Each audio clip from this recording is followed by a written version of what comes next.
안녕하세요. 발성배정 카페 매니저 김태규입니다. 지금부터 제가 2016년도에 약 4개월 동안 현장에서 154kV 증설 공사를 감리하면서 정리되었던 사진들을 가지고 간단하게 요약 설명을 드릴 예정입니다. 실제 촬영한 사진은 많이 되지만 주요 공정별로 사진을 정리하였기 때문에 조금 이해가 되시지 않는 부분도 있겠지만 앞으로 이제 뭐 GIS라든가 TR들 벤더별로 자료를 가지고 별도로 보완을 해드릴 예정이니 해당 내용을 살펴보시면 조금 더 이해가 어, 도움이 되리라 사료됩니다. 보시는 것처럼 GIS 변전소에 메시를 시공을 하게끔 되어 있습니다. 그래서 메시 시공할 때 기초 파일 공사를 통해서 지지 내력을 가지고, 그 다음에 여기는 GB조 공사를 했던 부분인데요. GB조 용량 같은 경우는 변압기 용량이 다른 경우는 가장 큰 용량의 150%의 유량을 저장할 수 있는 공간이면 되고요. 그 다음에 변압기 용량이 동일한 경우는 어, 가장 큰 용량의, 동일하니까 이제 그 가장 큰 용량이나 동일한 용량이나 같겠죠. 거기다 1.5배를 한 다음에 다시 1.1배를 해주셔야만 됩니다. 그래서 항상 좀 여유 있게 지휘조 용량을 설계를 해주시면은 추후에 재공사할 수 있는 그런 여지가 없으리라 사료됩니다. 이와 같이 GIS 메시를 시공을 했고요. 변전소 접지 계산 같은 경우 IEEE 스탠다드 802에서 변전소 접지 저항값, 접촉전압, 폭폭전압 값을 계산하게끔 되어 있습니다.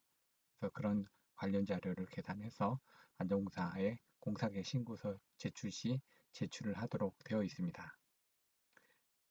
이 사진은 제가 여기 보시면 다 그 작업 일자니 작업 장소는 가능하면 삭제를 했습니다. 그리고 이제 벤더에서 좀 해당 내용에 대해서 그 초상권 침해라든가 이런 부분이 발생할 수 있는 부분에 대해서도 최대한 삭제를 했기 때문에 이런 점은 양해를 부탁드리도록 하겠습니다. 변압기에 대해서 절연 역률 시험을 시행을 했습니다. 절연 역률이라는 것은 도블 테스트를 이용해서 R값과 C값의 그 위상차를 가지고 그 얼마나 절연 역률이 나빠졌는지를 보고 판단을 하게끔 되어 있습니다. 그래서 도블 장비를 가장 많이 사용하고 있고요. 그리고 절연 역률이 끝난 다음에 절연 저항을 측정을 합니다. 그래서 뭐 절연 저항은 1000V, 2000V, 5000V 메가별로 해가지고 각각 다르게 측정을 하게 되어 있기 때문에 해당 ITP를 살펴보시기 바랍니다. 로컬 컨트롤 판넬 쪽에서 BCT의 단자대에서 권선저항을 시험을 했습니다. BCT 변류비 시험을 측정을 했고요. 전압을 이용해서 변류비를 적정한지 여부를 확인을 했었습니다. 그리고 이와 같이 변류비를 측정을 했고요. 그 다음에 이제 해당 전압을 인가한 부분과 그 측정한 부분에 대한 자료입니다. 절연저항을 상부에 올라가서 뭐 외암과 지금 그 건성 간의 절연저항도 측정을 했고요. 그 다음 각각 건성과 하이볼테이지하고 LV 쪽에 권선저항도 측정을 했습니다. 그리고 LCD 판넬의 절연저항도 측정을 했습니다. TR의 권수비 같은 경우는 154kV 같은 경우는 H1, H2, H3, X1, X2, X3 네, H1, H2, H3는 보통 17개 탭을 가지고 있다 보니까 권수비나 권선장을 측정할 때 시간들이 좀 걸립니다. 권수비는 전압을 인가해 놓고 거기에 대한 비율을 보면 되기 때문에 그렇게 시간이 많이 걸리지는 않는데요. 권선저항 같은 경우는 시간이 많이 소요가 됩니다. 그래서 17개 곱하기 3개에다가 뭐 저항 같은 경우는 권수비가 없기 때문에 3개 정도를 하면은 대략 한 55개 정도가 됩니다. 그래서 하나당 1분이 넘게 소요되기 때문에 대략 한 1시간 정도가 소요가 됩니다. TR 각변이 같은 경우는 1차 측에 전압을 인가해서 2차 측에 전압을 측정을 해가지고 각변이를 보시면 되게끔 되어 있습니다. 권선장 시험은 이와 같이 탭별로 H1, H2, H3별로 해가지고 시험을 한 다음에 각각들을 저장을 해서 레포트로 해서 FAT 시험의 결과물로서 확인을 하실 수 있게끔 되어 있습니다. BCT 극성 시험은 이제 배터리를 이용해서 플러스 마이너스 극성을 통해서 간극성 여부가 맞는지를 측정을 했으며 소음 측정 같은 경우는 IC 기준에 나와 있습니다. 거리에 따라서. 그래서 가까운 쪽, 먼 쪽 해가지고 중간의 위치에 따라서 밑에 위에 해가지고 돌아가면서 이렇게 소음 측정을 다 진행을 했었습니다. 요게 관련된 상세 자료들은 제 채널에 있는 유튜브 동영상에 별도로 이제 그 변압기 FET 하는 항목들에 대해서 자세히 설명이 되어 있습니다. 무브화소는 110%하고 100% 전압에 또는 시험을 했고요. OLT 동작을 하기 위해서 여기 보시면 이제 이 옆에 자세히 보이시지 않지만 그 리모트 스위치가 있습니다. 왼쪽 거는 17번 탭으로 올라가는 거고요. 오른쪽은 1번 탭으로 내려가게끔 되어 있습니다. 그래서 가운데 있는 12시에 있는 방향을 11시로 돌리게 되면은 탭이 올라가고요. 12시에 있는 방향을 1시 방향 쪽으로 돌리게 되면 탭이 1번 탭으로 내려가게끔 되어 있습니다. 그래서 이런 부분이 좀 많이 혼돈이 되시기 때문에 MR 제품을 사용하실 때는 여기 탭 번호를 적어주시는 것도 한 가지의 그 운용 팁이라고 말씀드릴 수 있겠습니다. 부하선은 이제 9번 탭, 1번 탭, 17번 탭에서 측정을 하게끔 되어 있습니다. 그래서 9번 탭, 1번 탭, 그리고 17번 탭에서 측정을 했었습니다. 임펄스 시험은 이제 LV하고 대지간 그리고 그 각각 그 상에서 시험을 진행을 했었는데요. 그때 이제 시험 파형과 시험 전압을 세팅하는 방법들입니다. 그리고 임펄스 시험을 했던 공장 내부의 사진이고요. 그 다음에 외부의 시험 대상과 임펄스 시험 기기에 대한 사진입니다.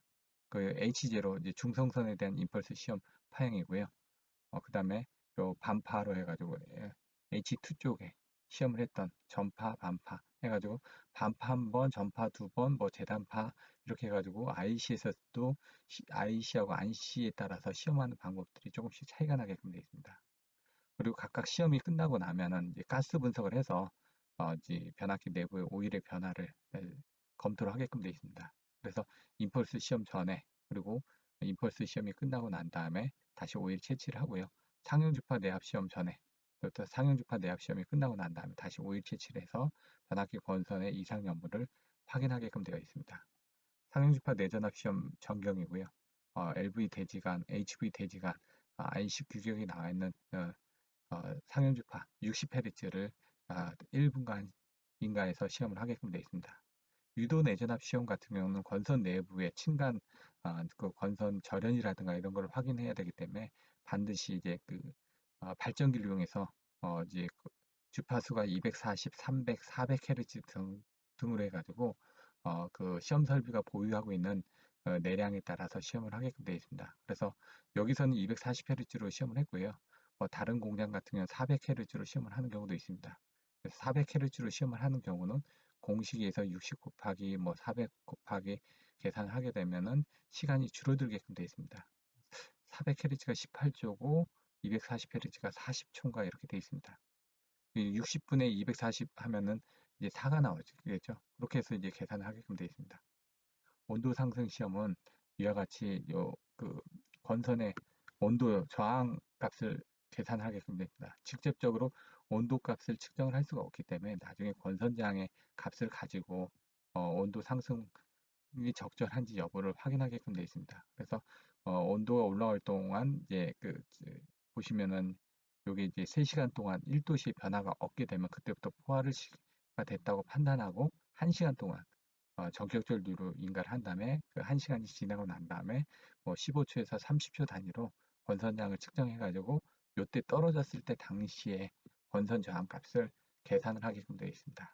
그래서 이와 같이 온도 상승 시험한 데이터들은 자동적으로 센서를 이용해서 데이터가 저장이 되고 그걸 이용해서 거꾸로 이제 그 요 시점에서 어, 권선량을 계산을 해낼 수가 있습니다.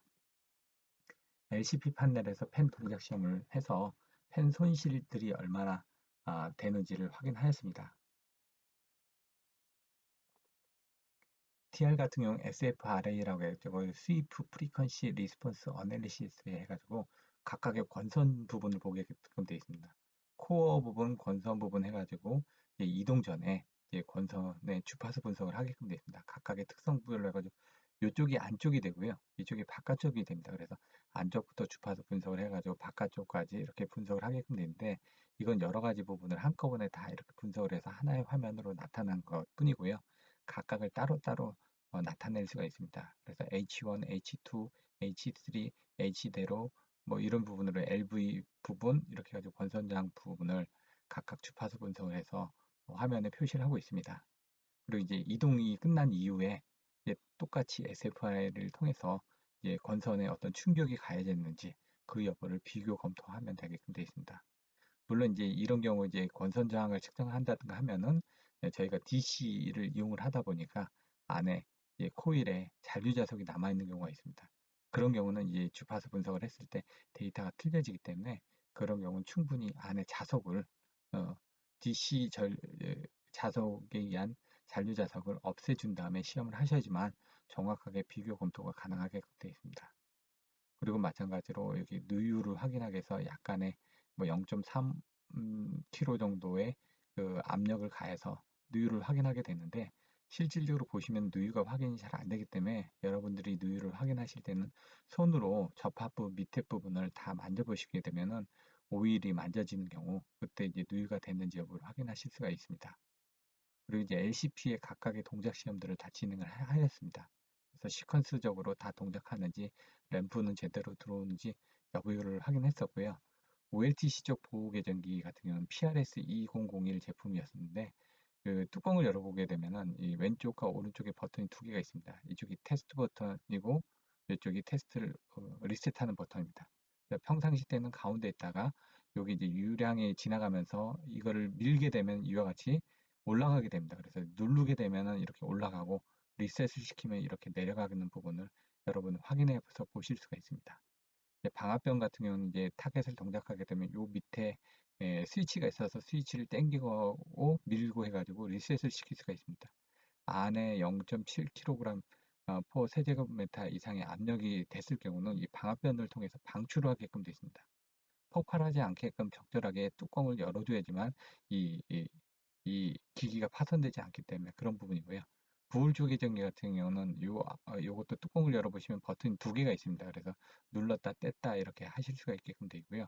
여기는 이제 두 가지가 있는데 아, 유량이 이렇게 흘러가게 됩니다. 그래서 이제 안에 가스가 차게 되면 이 위에 가스가 차겠죠. 가스가 차면서 요 위에 밸브를 밑으로 내려놓게 되면은 그때 이제 가스에 의한 알람이고요. 유량이 이제 안에서 뭐 단락 사고가 일어났다든가 하게 되면은 이제 오일이 끓으면서 이동을 하면서 이 레버를 연결하게끔 되어 있습니다. 그러면 요 밸브가 또 움직이게 됩니다. 밑에 있는 밸브가. 그러면 그때는 이제 트립이 되게끔 그렇게 되어 있습니다. 자세한 이제 구조도에 대해서는 별도의 그 동영상으로 확인을 하실 수 있도록 조치를 할 예정입니다. 유명계 같은 경우는 옆면에 있는데요. 이런 부분은 자석을 이용해서 하는 경우도 있지만 실질적으로 변압기 오일을 움직이기는 쉽지가 않기 때문에 접점에서 유명계가 제대로 하이로 레벨에서 동작하는지 여부를 확인을 하고 있습니다. 충격 압력계 서든 프레서 릴레이 같은 경우는 옆면에 보통 달려 있습니다. 96D라고 얘기를 하는데요. 이 부분에 대해서는 물론 이제 테스트 키트가 별도로 있는데 이때는 테스트 키트로 압력을 인가해서 테스트를 하진 않았습니다. 근데 이제 2019년도에 그 현장에서 SAT를 할 때는 테스트 키트를 가져오도록 요청을 해서 실제 테스트 키트에서 압력을 인가해가지고 제대로 동작하는지 여부를 확인을 했었습니다. 그래서 이 제품이 900 제품이 있고 910 제품이 있는데 그거에 따른 이제 동작 특성, 압력에 따른 동작 시간 특성이 틀리기 때문에 그 표를 가지고 다시 확인을 하실 수도 있습니다. 일반적으로는 이 접점을 빼가지고 접점 단자를 쇼트를 시켜서 그 LCP가 동작하는지 여부를 확인하도록 되어 있습니다. 왼쪽은 이제 이 AKM 35, 34였네요. 권선 온도계, 유면 온도계 이렇게 되어 있습니다. 오일 온도계 해가지고 권선과 오일의 온도를 재게끔 되어 있습니다. 34, 35 이렇게 해가지고 보통 34는 4개로 해서 권선을 재고 있고요. 오일 쪽은 2개 정도만 알람하고 트립이 되어 있는데 이때는 이제 4개로 된 제품으로 구매를 했었습니다. 요것들은 이제 여기 있는 이 레바를 움직여 가지고 접점을 온도를 붙여 가지고 온도를 여기서 이제 빨간색하고 이렇게 되어 있는데 그 세팅해 놓고 이걸 올리게 되면은 접점이 붙습니다. 붙으면서 접점이 나가면서 LCP가 동작하는지 여부를 확인해 보실 수가 있습니다. GIS의 LCP 유관 검사를 했고요. GIS EP 시험을 했습니다. 그래서 GIS의 BCT 단자 내 연결 단자 부분이 제대로 되어 있는지 확인을 하고요. 내압 시험 설비를 보고 그다음에 내압 시험을 수행을 했습니다. 그래서 1호사 같은 경우 325kV의 상용주파 내압 시험을 1분간 시행하게끔 되어 있습니다. 그래서 1분간 이 부분을 시험하는 것들을 확인했고요. 그때 이제 부분 방전을 해서 1사분면하고 4, 3분면의 PD 측정을 또 하게끔 되어 있습니다. 그리고 외관 치수 검사를 했고요. 그 다음에 절연장 시험을 했습니다. 그리고 차단기 동작 특성을 통해서 여기 보시면 차단기에 전류가 인가돼서 그 다음 차단기에 투입이 되죠. 이렇게 요거를 이제 다시 요건 오실로스코프로 보는 부분이고 요거는 이제 컴퓨터를 해가지고 그걸 저장해가지고 출력을 하게끔 되어 있습니다. 여기 보시면 전류가 클로즈 앤 오픈입니다. 그래서 클로즈 했다가 오픈이 되는 부분을 보실 수가 있습니다. 그때 이제 트리플리로 해가지고 저장된 것들을 보시는 거고요. 이거는 연결이 됐던 거를 이제 트립을 시키는 겁니다. 그래서 트립 조작 시험에 대한 시험들을 보실 수가 있습니다. 상세한 그 기준에 대해서는 별도의 자료로 여러분들 확인하실 수가 있습니다. TR 외암 두께 측정을 했습니다. 도막에 대한 두께 측정을 시행을 했고요. 그다음에 마찬가지로 도막 두께 측정, 접촉 저항 부분은 이제 구간별로 접촉 저항을 측정하고 이제 실질적으로 이제 그 공장에서 측정한 접촉 저항의 값을 현장에서 SAT 할 때는 이 값의 120%를 넘어가지 않는지 여부를 반드시 확인하게끔 되어 있습니다. 근데 이제 현장에서 하고 값이 좀 틀려지는 부분이 있는데 이런 것들은 이제 테스트 부싱을 연결하는 구간 같은 경우는 지금 그 테스트 부싱과 실제 부싱과의 이제 그 안에 그 정전 용량의 차이가 나기 때문에 접촉 저항 값도 약간씩 차이가 납니다. 그래서 구간별로 시행을 했고요. 접촉 저항을 시행을 할 때는 이제 이때는 이제 100A를 흘려가지고 이렇게 시험을 했었습니다. 가스 밀도 검출을 하기 위해서 가스를 빼내가면서 가스 밀도 부분별로 램프가 들어온지를 확인했고요. 그때 가스 밀도가 떨어지는지 여부를 확인했습니다. BCT 특성 시험을 하기 위해서 이제 그 CPC 100 제품을 이용해 가지고 거꾸로 이렇게 그려지게끔 되어 있습니다. 그래서 이 계정기용 CT와 계기용 CT의 CT 포화 전압이 적절한지 여부를 지금 테스트 리포트하고 비교해서 확인을 해 보았습니다. GIS 기초 설치 상태를 점검을 하고요. 지비조 설치 상태를 점검을 했습니다. 그래서 지비조 용량이 적정한지 그리고 울타리 및 접지 상태 부분에 대해서 울타리가 안 접지 부분들이 누락이 되지 않도록 관리 감독을 수행을 하였습니다. 스위치기어 내압 시험 때는 각종 내압 부분과 그리고 절연장을 하기 전에 이제 0점 측정 0점을 하게 되면 두 개를 붙여놓고 쇼트를 시키는 상태는 0이 나와야 되고 떨어뜨려 놓고 나면 절연장이 측정이 되겠죠. 이걸 스위치기에 대한 절연장과 그 다음에 컨트롤 부분에 대한 절연장을 시험을 했습니다. 내압 기후의 절연장을 비교를 해서 기계 이상 여부를 확인했습니다. 색상을 보기 위해서 먼셀 넘버 부분에 맞게끔 색칠이 되어 있는지 여부를 확인했습니다. 그 외형에 대한 도장 두께를 측정을 했고요. 외암 치수를 각각 검사를 했습니다. 부스바 부분에 대해서도 치수가 적정한지 여부를 검토를 했습니다. 보호계정기 쪽의 시퀀스 동작을 통해서 적절하게 배선이 되어 있는지 여부를 확인했고요. 현장에 가서 어차피 여기는 가결선을 해놓은 상태이기 때문에 현장에 가서 다시 한번 시퀀스 동작 시험을 수행을 했습니다. 여기 같은 6600이기 때문에 뭐 최대 이격거리 8점 몇 cm인데 뭐 9cm, 10cm 이상이면 되기 때문에 그렇게 이제 이격거리가 적정한지 여부를 받고 혹시 몰라서 절연판을 덧대 가지고 절연이 더 강화되도록 그렇게 조치하도록 안내를 드렸습니다. 절연 이격거리를 측정하고 그다음에 시퀀스 동작 시험 등을 같이 수행을 했습니다. 그리고 이제 기존에 있던 설비 옆에 이제 증설을 하다 보니까 안전망을 설치를 하고 TR이 들어왔을 때 GIS가 들어왔을 때 충격 기록계 이상 유무를 확인했습니다. 충격 기록계에 대한 상세 설명들은 별도의 동영상으로 여러분들이 확인하실 수가 있습니다. GIS를 양종해서 적절한 위치에 배치를 했고요. TR도 마찬가지로 들어서 옮겼습니다. 근데 이제 TR의 몸무게가 꽤 되기 때문에 오일은 빼고 옮긴 상태에서 나중에 오일을 주입해서 이제 절연을 강화시키도록 했습니다. 콘서베이터를 조립했고요. 그 다음에 스위치 기어가 들어갈 변전실 내부 마감과 그 다음에 TR 고압 부싱들 연결할 때 문제가 없도록 이렇게 조치를 했습니다. 중성점의 부싱 조립, 내부 마감 검사, 그 다음에 방열판 내부의 오일을 빼내고 다시 가스켓이 제대로 달아서 가스켓이 기존에 있던 것을 없애고 이제 새로운 가스켓을 달아서 방열판 등을 칩을 하는지 여부들을 확인했습니다. 변전실의 내부 작업들, 케이블 트레이 구조물들 설치하는 부분들, CT 특성들, 시험들, 이건 CT 어널라이저를 이용해서 CT 특성들을 현장에서 다시 또 확인했고요. 그 다음에 CT 부분에 대한 오결선을 확인해서 실질적으로 그 전결선이 되도록 안내를 했습니다. PT의 전압 특성이 적절한지를 시험을 했고요. 그 다음에 판넬 상부 부분들이 아크 플랫 같은 경우 정확하게 설치가 되어 있는지 이런 여부들도 확인했습니다. 그리고 현장에 납품된 설비가 우천에 의해서 오염되지 않도록 이와 같이 우천 대비를 하도록 안내를 드렸고요. 변전실 내부 마감 공사들이 적정하게 이루어지고 있는지, GIS 설치들이 제대로 되고 있는지를 약 4개월 동안 감리를 하면서 현장을 관리 감독하였습니다. GIS가 설치되는 부분들, SF6 가스 부분이 제 기억으로는 요 한 통에 한 100에서 200만 원 정도 됐던 걸로 알고 있는데요. 이런 것들을 현장에서 SF 가스를 그 GIS 내부에 충진을 하도록 그렇게 조치를 했습니다.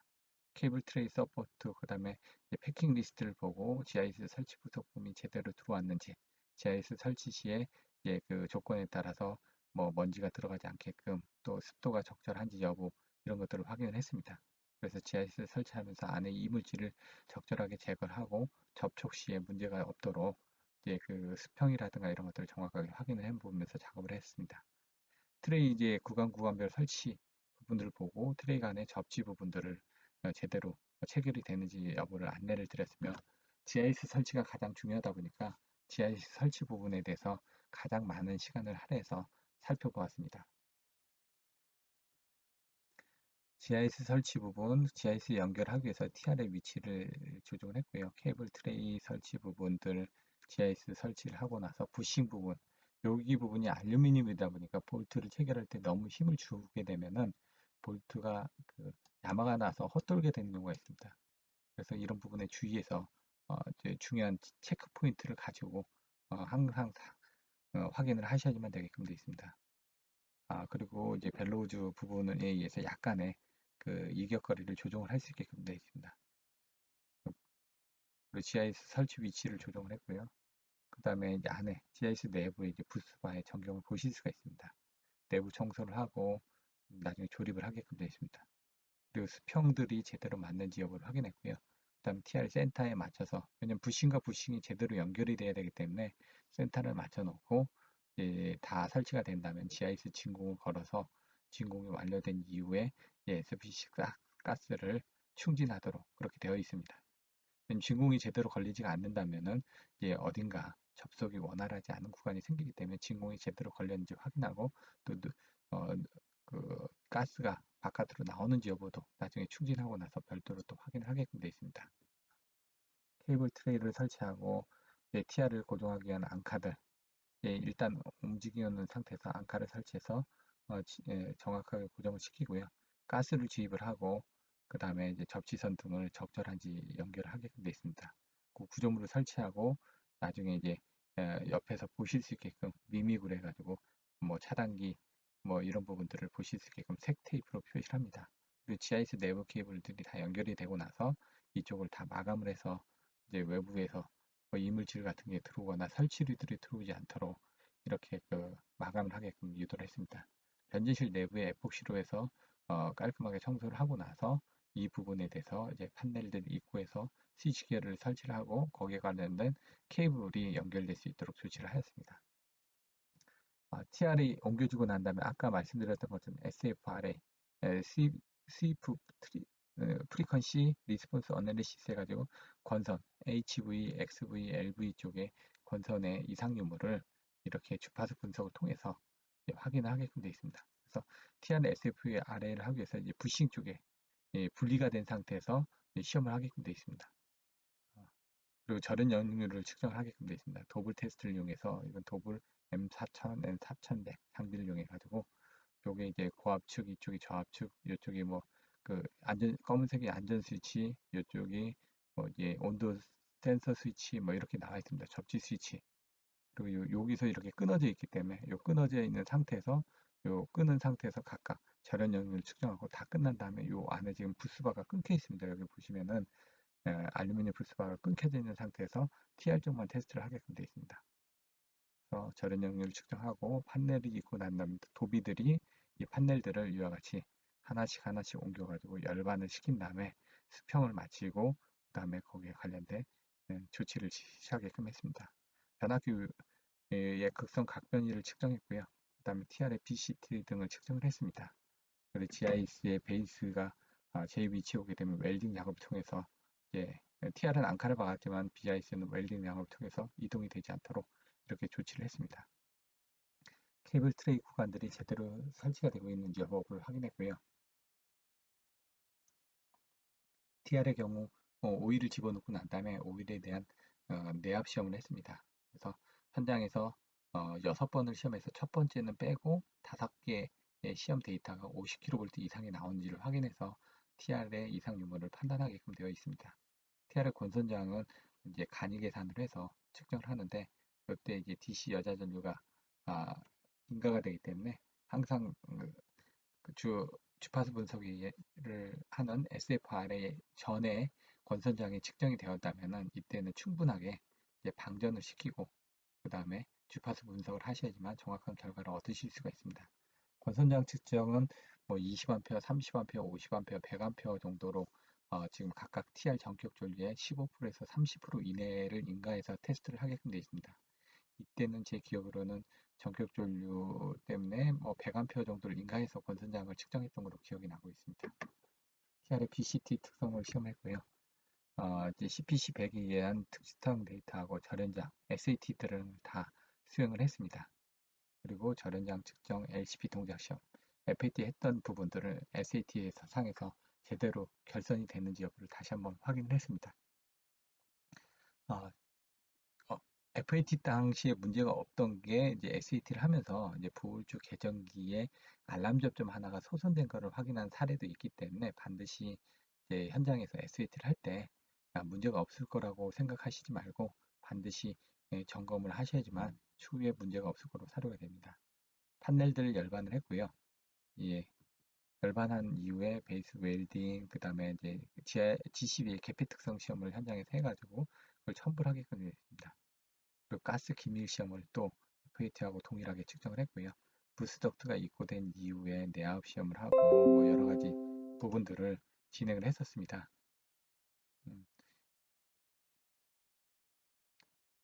1층 GIS 변전실 쪽에서 여기 오일을 집어넣고 오일 조정을 하게끔 되어 있습니다. 25도씨 기준으로 레바가 나와 있는데요. 이 부분을 적정하게 맞춰서 주입을 하시고 진공을 이제 없애가면서 오일의 높이를 좀 조정을 하실 수가 있습니다. 상용주파 내압을 하기 위한 이제 콘덴서 설비 등에 의해서 여기서 이제 스위치 부분을 조작을 해서 현장에서도 325kV를 1분간 내압 시험을 인가를 할 수가 있습니다. 인가 시 GIS PD를 현장에서 측정을 하고요. 그다음에 어, 완쾌가 된 다음에 이제 이때는 이제 GIS하고 TR을 분리를 해서 테스트를 했기 때문에 끝나고 난 다음에 GIS하고 TR을 연결하게끔 이렇게 되어 있습니다. 여기 지금 빠져 있는 이 부스 부분을 연결해 가지고 했고요. 그다음에 이제 중간중간 GIS 부분에 이제 어, 흡습을 방지하기 위해서 실리카게를 봉인하게끔 되어 있습니다. 그래서 실리카게를 이와 같이 여러 군데 좀 여유 있게 담아 가지고 중간중간에 연결했었습니다. 상용주파 시험 장비, 이 테스트 장비가 있는데 요게 이제 로타리 스위치처럼 돼 있어 가지고 3상을 같이 단락을 시킬 수 있게끔 되어 있습니다. 또는 A상, B상, C상으로 이제 따로따로 떨어뜨릴 수도 있고요. 그 다음에 이제 케이블들이 입고된 상태를 판단하고 자재 등의 입고 상태를 판단을 했었습니다. 그리고 GIS 쪽에 이제 가스 주입을 할 때는 이게 차가워지면 액화가 되기 때문에 가스가 잘 안 들어가기 때문에 밑에다 이렇게 보시면은 물을 집어넣고 여기 온도계를 집어넣어서 따뜻하게 데워져서 가스가 잘 유입이 될 수 있도록 그렇게 조치를 했습니다. 그래서 가스가 주입이 될 때 진공 상태 및 가스에 남아있는 상태를 확인해 가면서 가스를 주입을 했습니다. 부스덕트를 설치하고 그 다음에 부스덕트 케이블 트레이를 설치하고 자재 입고됐을 때 토크렌치 감도를 조정해서 밖에서 부스덕트를 조립할 때 정확한 토크에 의해서 조립이 가능하도록 안내를 드렸고요. 케이블 트레이 설치하는 구간, 부스덕트 설치하는 구간, 자재들에 대해서 검수를 수행하셔야 됩니다. 부스덕트를 설치를 하고 전등을 설치하고 그 다음에 트레이를 설치하는 이런 부분들을 다 관리 감독을 했고요. 부스덕트 볼트 조임 상태는 반드시 확인을 했습니다. 예전에 토크렌치를 해가지고 나지막에 확인해도 중간에 빼먹는 구간이 생길 수가 있기 때문에 밖에서 조립하고 그 다음에 현장에 설치한 상태에서도 최종 가압 전에 다 절연 커버를 열어보고 일일이 다 확인하는 절차를 수행을 했습니다. 케이블 트레이 설치 부분에 대해서 점검을 했고 중간중간에 부스덕트 볼트 조임을 확인했지만 확인이 안 되는 구간도 있었기 때문에 나중에 전반적으로 다시 한번 확인을 수행을 했습니다. 부스덕트 서포트 부분에 대한 수평과 양카 부속품에 대해서도 확인을 했었고요. 여기서는 이제 A사의 IS 리미터가 조립이 되다 보니까 그 공정에 대해서 많은 시간을 좀 할애를 해서 지켜보았습니다. 그래서 적절한 토크렌치를 사용하는 부분과 그리고 요즘 같은 경우는 뭐 0.0496 i 해가지고 전격 전류나 아니면 차단 경량의 배수 이상의 지금 접지선을 설치하게끔 되어 있기 때문에 접지선도 좀 여유 있게 설치가 되도록 이렇게 안내를 했습니다. 부스 덕트가 입고되고 IS 리미터가 열반이 되고 이 파워볼을 이용해서 나중에 이제 케이블들을 어, 당겨서 설치를 했습니다. 케이블 트레이. 바닥에 이제 수평이 안 맞는 구간은 모르타를 이용해서 수평을 어느 정도 맞춘 상태에서 이제 케이블들 판넬들을 열반했고요. 부스 덕트를 양정하고 이제 케이블 풀링을 해서 여러 가지 케이블 포스를 준비를 했습니다. 풀링을 해가지고 케이블 풀링 아이를 앞에서 조립한 다음에 이제 아까 보셨던 파워볼을 이용해가지고 앞에서 당겨주고 사람이 인력으로 당겨서 가기 때문에 허용 잔력이 그렇게 크게 걸리진 않았습니다. 그래서 중간중간에 인버터를 이용해가지고 파워볼을 뭐 한 20m 간격마다 이렇게 두고 당겨주기 때문에 적절한 힘을 가지고 케이블을 그, 옮길 수가 있었습니다. GIS 변전실에서의 설치 부분, 뭐 족장 부분에서 대해서도 매번 올라가가지고 설치가 제대로 이루어지고 있는지 여부를 확인했고요. 그래서 항상 하네스를 착용을 하고 다녔었습니다. 부스덕트에 이제 외부에서 조립을 어느 정도 해서 갔기 때문에 토크 검사를 했고요. 이제, 이제 나중에는 이제 뚜껑을 열어서 확인할 수 있는 부분들을 확인했습니다. 부스 덕트를 설치하고 그 다음에 케이블 풀링을 하고 이와 같이 보시는 힘이 많이 받는 부분에서는 파워볼을 여러 개를 둬가지고 이렇게 케이블을 당길 수 있게끔 했습니다. 중간중간에 파워볼을 설치해서 케이블이 풀링을 할 때 적절한 허용 장력에서 넘어갈 수 있게끔 이렇게 조치를 했고요. 이런 곡선 구간에 대해서는 케이블이 다치지 않도록 이와 같이 보호 대책을 수행을 했고 중간중간에 사람들이 필요한 구간에 대해서는 인력으로 좀 당김으로 인해 가지고 허용 장력이 많이 걸리지 않도록 했습니다. 이와 같이 변전실 내부로 케이블이 풀링이 되고 외부에서 적절하게 풀링이 돼서 케이블을 적정하게 안착할 수 있도록 조치를 했습니다. 부스덕트 내부에 이물질이 있는지 여부를 확인했습니다. 현장에다 설치를 해놓고 다른 작업이 이루어진 경우 이 안에 이제 먼지나 아니면 철가루가 들어가는 경우는 나중에 단락 등의 위험의 요소가 있기 때문에 그런 부분들을 깨끗하게 청소기로 설치를 하고 설치를 하게끔 안내를 드렸습니다. 여기 구간 같은 경우는 이제 케이블 곡률 반경이 케이블 굵기가 크기 때문에 뭐 10D 이상의 곡률 반경을 가져야 되는데 설계상 그 편의를 위해서 90도로 이렇게 설계가 되어 있었는데 이걸 60도로 해서 나중에 뒤에서 사진이 나오겠지만 별도로 케이블 트레이의 곡률 반경에 맞게끔 케이블 타이로 묶을 수 있게끔 케이블 트레이를 변경 설치하도록 안내를 드렸습니다. 그리고 중간중간 이렇게 케이블 태그에 설치를 해가지고 나중에 그 해당 설비를 추가 증설하거나 이상 시 케이블 점검을 하기 용이하도록 안내를 드렸습니다. 중간중간에 케이블 트레이를 잘라내고 용접하는 부분도 있었고요. 일단 부스덕트 양중에서 부스덕트를 설치하고 여러 가지 공사들이 동시다발적으로 이루어지다 보니까 매일매일 제가 점검했던 주요 항목에 대해서 정리를 해보았습니다. 이제 벤더에 가서 이제 그 계정기가 입회됐는지 정확하게 테스트를 수행을 해서 계정기를 인수했고요. 그다음 케이블 풀링 작업을 통해서 적절하게 풀링이 되게끔 돼 있고 여기 아까 보셨던 곡률 반경을 재종으로 해서 90도가 됐던 걸 약 한 45도로 완화를 시켜가지고 이제 적절하게 케이블 타일을 설치하게끔 그렇게 했고 중간중간에 케이블 태그를 설치하게끔 했습니다. 그리고 케이블이 들어오는 공동구에 들어갈 때는 산소를 측정해서 어, 보통 이제 대기 중에 20.9도고 18% 미만에 대해서는 지금 인체에 위험할 수 있기 때문에 19도, 19.5도, 5% 이상이 되도록 항상 유지를 하도록 산소를 불어넣고 하는 과정들을 수행을 했습니다. 케이블 풀링 후 타일을 설치했고요. 이와 같이 뭐 UPS 및 배터리 설치 작업도 관리 감독을 하였습니다. RCP FET도 진행을 했고요. RCP FAT 상에서 이제 케이블 단말 처리 부분에 대해서도 점검을 했습니다. 체계적으로 정리가 안 되다 보니까 좀 이해가 안 되시는 부분도 있을 텐데요. 일단 이제 제가 그 매일매일 이루어진 부분의 주요 공정만 정리를 하다 보니까 아, 지금 저도 이제 기억이 잘 나지는 않습니다. 그래서 이제 주차장에 설치되어 있던 이 제어 케이블이나 이런 것들이 포설이 제대로 되는지 여부를 확인했고 중간중간에 변압비를 측정하고 GPT를 인출해서 변압비가 적정한지 또 오미크론 CMC 장비를 이용해서 계전기가 제대로 동작하는지 여부를 확인했고요. 지락 전류 인가시켜 놓고 나서 제대로 계전기로 입력이 되고 있는지 여부를 확인했었습니다. 그리고 스위치 기어 절연장을 측정하고 그다음에 내압 시험을 하고 그다음에 이제 교체 전 상태를 점검하고 TD들의 동작 상태를 점검을 했습니다. 그리고 여기 같은 경우는 전력량계 같은 경우 또 계전기 같은 경우 또 이런 부분들이 제대로 동작을 하는지 하기 위해서 지상분하고 증상분 또 역률이 1일 때를 인가해 가지고 각각의 메타들이 표시가 제대로 되고 있는지를 또 확인을 했었습니다. 그 전력량계가 동작을 제대로 상회전이 맞게끔 들어가고 있는지 동작 상태 점검을 통해서 숫자가 제대로 올라가고 있는지 상회전 방향이 제대로 표시되고 있는지 여부도 확인을 했었습니다. 에어컨이 있고 그다음에 여기 보시는 게 이제 평일 접속제인데요. 이 접속제 안에 보시면 접속 절차가 나와 있습니다. 그래서 그걸 보고 제대로 된 접속을 하고 있는지 물론 여기 접속하시는 분들이 이제 접속 자격증을 다 가지고 계신 분들이기 때문에 접속에 대해서는 제대로 하고 계실 겁니다. 단지 이제 저희가 잘 모르는 부분이 있기 때문에 접속이 제대로 이루어지고 있는지 여부에서 확인을 해봤습니다. 케이블 외부 반도전층을 제거하고 그 다음에 여기 보시는 것처럼 케이블 펜슬링을 하고 세척부로 이물질을 제거합니다. 그리고 실리콘의 그리스를 도포한 다음에 그 다음에 하우징이 설치가 용이하도록 이렇게 집어넣습니다.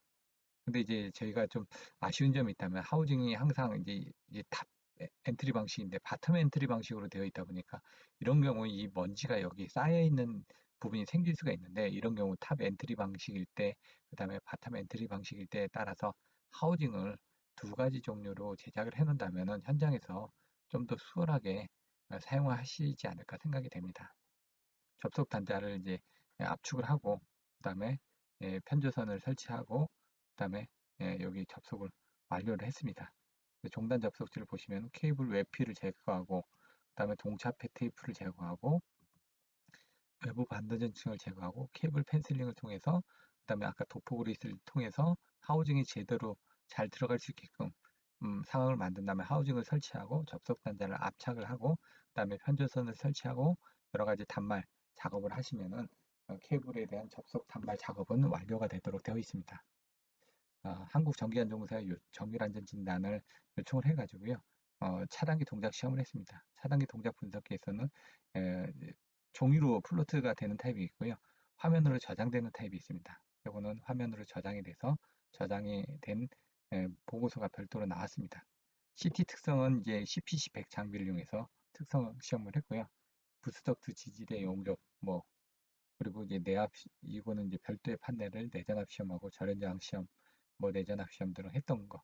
앞에서 보셨던 것처럼 판넬 FAT에 했던 내용들을 다시 한번 살펴보았습니다. 그래서 문셀 넘버에 많은 색상 맞는지, 도막 두께가 적정한지, 외관 치수가 적정하게 되어 있는지, 그 다음에 뭐 FAT를 가서 이제 램프 테스트를 하고, 그 다음에 현장에 설치되어 있는 TR의 각종 특성들이 적정한지 여부를 봤고요. 요거는 이제 레이캠에 의한 종단 접속제를 이용해서 종단 접속을 수행한 사례입니다. 그래서 접속제 안에 자재가 적절한지 여부를 확인하고요. 동차입 테이프를 제거하고 그다음에 외부 반도전층을 제거하고 그다음에 편전선을 설치하고 케이블 러거 이때는 500스퀘어 제품이었었는데 이 케이블 러거를 준비해 가지고 나중에 그 절연체를 제거한 다음에 솔벤트로 세척부를 청소합니다. 약간 과정들이 평일 제품하고는 차이가 있습니다. 그래서 황색 스트레스 제어 마스틱을 설치를 합니다. 이 끝에. 스트레스를 이제 줄여주기 위한 그런 부분들인데 왜냐면 접속부 부분에서는 직각이다 보니까 여기서는 스트레스가 집중이 됩니다. 그래서 이걸 매담을 여기다 그 부착을 함으로써 스트레스를 이제 전개를 완화를 해주는 역할을 한다고 알고 있습니다. 그래서 스트레스 제어 튜브를 가열해 가지고 집어넣고요. 그다음에 붉은색 접착 테이프를 이용해서 설치를 하고 그다음에 마지막에 또 고압 절연을 하기 위한 붉은색 튜브를 집어넣어 가지고 상부에다 올려놓고 그 다음에 러그를 압착한 다음에 그 다음에 밑에 이제 붉은색 테이프를 설치하고 그 다음에 이, 이 고압 이 절연 테이프를 밑으로 내려서 토치를 가열해 가지고 열수축을 이용해서 절연을 강화하도록 되어 있습니다. 그리고 다 설치가 되고 난 다음에 절연장 시험을 통해서 적절한지 여부를 확인하고 내압 시험을 통하고 그다음 절연장을 다시 체크를 해서 이상 유무를 확인했습니다. 에어컨 가스 부분 설치 그리고 요거 같은 경우는 저희가 이제 그 154 6600이 증설이 되다 보니까 중간에 TR에 대한 그 87 계전기도 테스트를 해야 되고 그렇다 보니까 역가압용 장비를 별도로 빌려와서 사용을 했습니다. 그래서 역가압용 TR을 이용해 가지고 그 연결하기 위한 고압 케이블의 단말 처리를 수행을 했습니다. 그리고 역가압 장비 같은 경우 6600 쪽에 전압을 인가한 다음에 154로 전압이 인가되겠죠. 그래서 6600 모선에다 비상 발전기가 6600이 있으면 바로 투입이 될 텐데 그렇지 못하다 보니까 이제 440에 그 6600에 이 TR을 이용을 해가지고 단자 전압을 올려가면서 1차 측의 전압이 6600이 제대로 걸리는지 또 그 상부에 154 전압이 제대로 걸리는지를 순차적으로 확인해 가면서 극성이라든가 결선 등이 제대로 돼 있는지 여부를 확인했습니다. 그래서 첫 번째 스위치를 슬라이드 악스가 이 제품은 없었고 버튼으로 단계별로 올라가도록 돼 있는 그 제품이었습니다. 그래서 50V, 100V, 그다음에 220V, 380V, 440V까지 인가해서 상회전을 체크하고 역압을 지속적으로 확인을 했습니다. 그리고 역압이 완료돼서 상부에 뭐 GIS라든가 TR 쪽의 결선 등을 확인하고 그다음에 케이블을 방전을 통해서 했습니다. 이런 경우 이제 그 여기 보시는 것처럼 지금 저압에서 고압으로 인가를 하다 보니까 인러시 커렌트가 많이 흐릅니다. 그러다 보니까 이쪽에 연결되어 있는 각종 보호 계전기들이 인러시에 의해서 동작을 할 수 있는 부분들도 있고요. 다 변압기가 기존에 있던 선로에 같이 연결이 되다 보니까 역압에 따른 타 계통에 영향이 있는지 여부를 판단하기 위해서 이와 같이 복잡하게 보호협조 기준들을 설명하고 각각의 점검 포인트 등에 대해서 설명을 해서 이상 유무를 지속적으로 점검하도록 안내를 드렸습니다. 벵가드 제품을 통해서 변압비를 측정을 했고요. 그다음에 정전 작업 준비를 통해서 이제 실제 정전 시에 바로 작업이 될 수 있도록 준비를 해야 했습니다. 정전 작업 시 저압 부분에 대해서는 발전기 투입을 통해서 조작 전원이라든가 필수 전원이 인가되도록 안내를 드렸고요. 정전 작업 진행 시 이제 그 발전 제어소하고 현장하고 어, 마이, 무전기를 통해서 지속적으로 이상 유무를 확인해 가면서 진행을 하였습니다. 정전 작업 시 이제 그 판넬에서 조작이 됐고 요 이후에는 이 오래된 이 그 판넬을 이제 그 디지털로 해가지고 PDP로 이렇게 변경을 하는 작업을 또 수행을 했습니다. 그 정전 작업 시에 이제 ES를 사람이 현장에 가서 ES를 투입하고 또그 발전기 충성점에 있는 DS를 투입을 해서 접지를 완벽하게 잡도록 안전적인 측면에서 접지 부분이 변압기 세대 부분이 다 투입이 되도록 조치를 했습니다. 그리고 IS 리미터 점검을 통해서 IS 리미터를 신규로 설치를 했고요. GIS 설치 작업 시 이물질이 들어가지 않도록 이렇게 조치를 하게끔 안내를 드렸습니다. GIS 설치 작업 시 진공 청소 부분과 각종 설치 작업들을 이와 같이 부싱들을 확인했고요.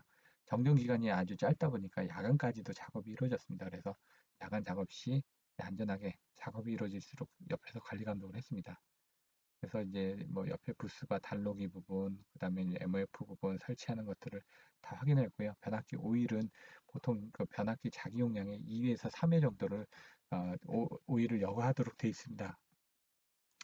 저희가 수행했던 변압기 같은 경우는 30MV였는데 30MV, 30에서 40MV짜리 변압기 오일 용량이 18,000kg, 18,000리터 정도가 됐습니다. 탱크로 오일을 이제 주입을 할 때는 요게 4,000리터짜리 6개가 달려있는 24,000리터짜리 탱크로리가 왔었는데요. 여기서 입력하는 부분들의 압력은 세기 때문에 빨리 입력을 해줄 수가 있습니다.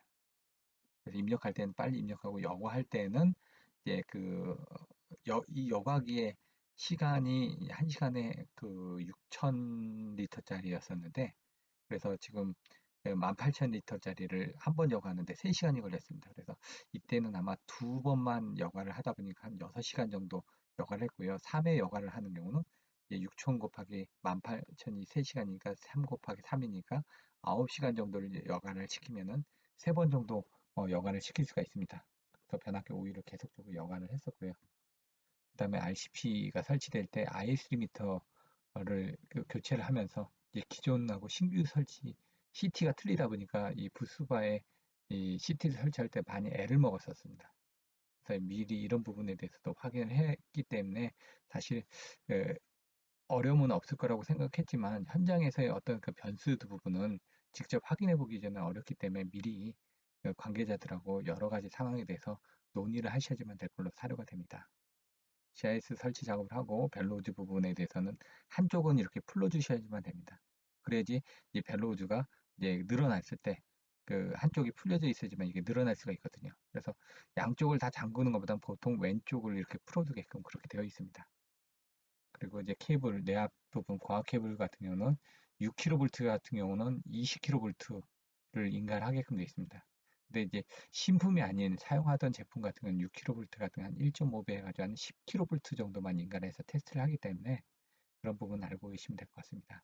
IS 리미터가 직접 이제 에, 이 외국인이 키가 한 190, 200 가까이 됐던 친구인데 이 친구가 직접 와서 IS 리미터를 다 점검하고 그다음에 테스트를 진행하는데 서포트를 했습니다. 예, 이게 외부에서 들어온 제품이다 보니까 인증을 받아야 되기 때문에 주, 아, 이제 인증센터에서 출장으로 나가가지고 시험 그 V체크 인증을 현장에서 시험을 했습니다. 그래서 내압 시험을 하고 여러 가지 부분들을 안전공사 입회 하에 이런 부분을 수행했던 사항도 있었습니다. 스위치 기어를 입구에서 이제 설치를 하다 보니까 이제 판넬 밑에 이제 케이블 홀하고 안 맞는 구간이 생겼습니다. 이때가 밤 9시 정도였는데 이제 케이블 홀 커팅 기계를 가져가지고 바로 이제 위치를 수정해서 홀을 수정한 다음에 바로 설치했던 사례가 있었습니다. 이때는 정전 기간이 한 일주일 정도 됐는데 한 3일은 그 잠을 못 잤던 것 같습니다. 이때는. 왜냐면 이런 작업들이 계속 연속이 되다 보니까 뭐 거의 뭐 하루에 한두 시간 정도밖에 잠을 못 자고 그렇게 한 3일 정도를 그 수행했던 기억이 남습니다. 그래서 이 부스바 연결할 때 수평 부분이 맞는지를 추를 내려가지고 확인을 했고요. 이 부스바가 연결될 때 이런 부분이 적절한지 여부를 직접적으로 다 확인을 했습니다. 부스바 토크도 확인하고 지지대 부분도 도색을 하고 토크 부분은 일일이 다 확인을 했었습니다. 일일이. 그리고 RCP 간의 연동 시험, 그 다음에 이제 뭐 MF BCT 단자 이제 전력량계를 봉인하기 위해서 한전에서 나와서 전력량계 봉인하기 전에 MF BCD 단자를 확인하고 거기에 대한 특성 시험을 해서 결과물을 가지고 있었고요. GIS PT 레이쇼라든가 이런 것들을 현장에서 다시 한번 확인했습니다. 한전에 이제 전력 공급부의 내선 계기가에서 전력량계를 교체를 했고요. 이때 MF BCT 단자들도 다 사진 촬영을 하고 그다음 결선 상태도 확인하고 봉인을 했었습니다. 개량에 의한 법률에 서 이제 전력량계는 7년마다 한 번씩 교체를 하기 때문에 추후에 이제 교체를 하시면 되고요. 한전 같은 경우는 내부적으로 예, 3상 3선식, 3상 4선식에 따른 이 전력량계에 연결하는 케이블의 색깔을 교정을 해주고 있습니다. 그래서 그 부분에 대해서 설치를 해 놓으셔야지만 나중에 업무를 하시기 편하게끔 되어 있습니다. 이때는 이제 기존에 설치되어 있던 부분이 색깔이 좀 틀려가지고요. 추후에 설치하는 거, 교체하는 걸로 하고 이때는 이제 단자 간에 확인만 하고 진행을 했었습니다. 그리고 2019년도에 이제 재증설을 할 때는 이 MF 부분은 이제 교체를 하면서 라인 부분을 전부 다 한전의 전력량계 설치 기준에 맞게끔 케이블 배선을 진행한 사례가 있습니다. 요거는 이제 요즘은 이제 예전엔 납땜을 했었지만 요즘에는 봉인을 할 때 이와 같이 녹색, 뭐 파란색으로 해가지고 되어 있습니다. 여기 숫자가 되어 있는데요. 보통 그 숫자를 이제 적어 주시기만 하면 됩니다. 그래서 요거는 TR이 OA, FA에서 30에 40MB인데 계약용량이 30으로 되어 있기 때문에 펜 자체를 연결을 하지 못하도록 이렇게 봉인을 했었습니다. 왜 이게 중요하냐면 계약 용량에 따라서 그 기본 요금이 매겨지기 때문에 예, 팬을 돌려서 이제 더 계약 용량이 보다 큰 전류를 사용할 수도 있기 때문에 이런 부분을 제한을 하게끔 되어 있습니다. TR 단락 시험을 통해 가지고 이제 원래는 154에 6600이기 때문에 6600 쪽에 그 전압을 인가해서 154 쪽까지 전압이 인가되면은 충분히 예, 전류가 흘릴 수 있기 때문에 그 87 단락 전류를 구해서 실질적으로 87회 동작 여부를 체크하기 쉬운데요.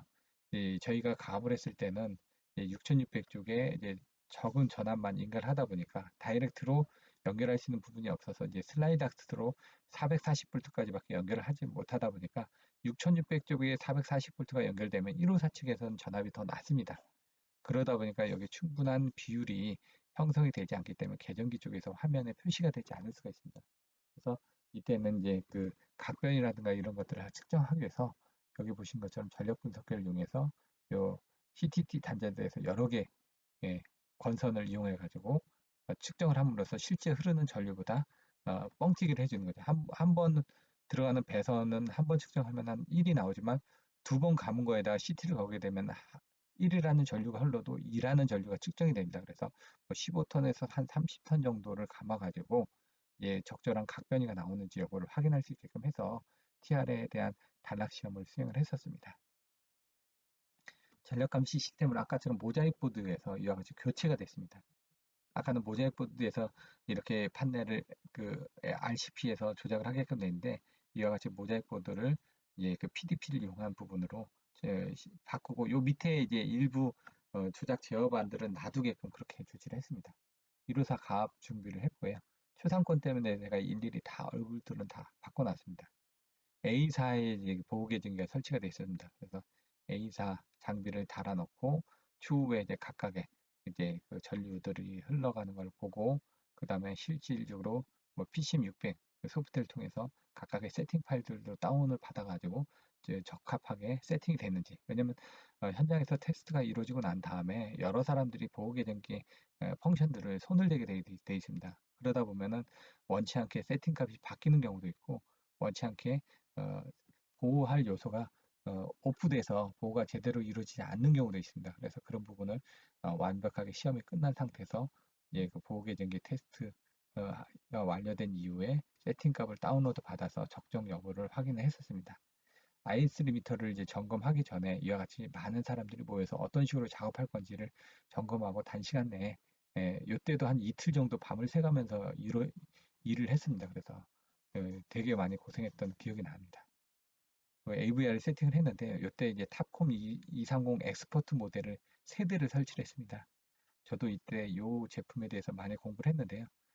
병렬 운전을 하기 위해서는 이 안에 결선이 이루어져야 되는데 그 결선이 이루어지지 않아 가지고 제가 매뉴얼을 보고 이 결선이 안 돼 있기 때문에 진행이 안 되는지를 문의를 해서 현장에 관계자가 와 가지고 그 부분을 확인하고 나서 현장 결선 이후에 제대로 된 병렬 운전이 수행되는 걸 확인할 수 있었습니다.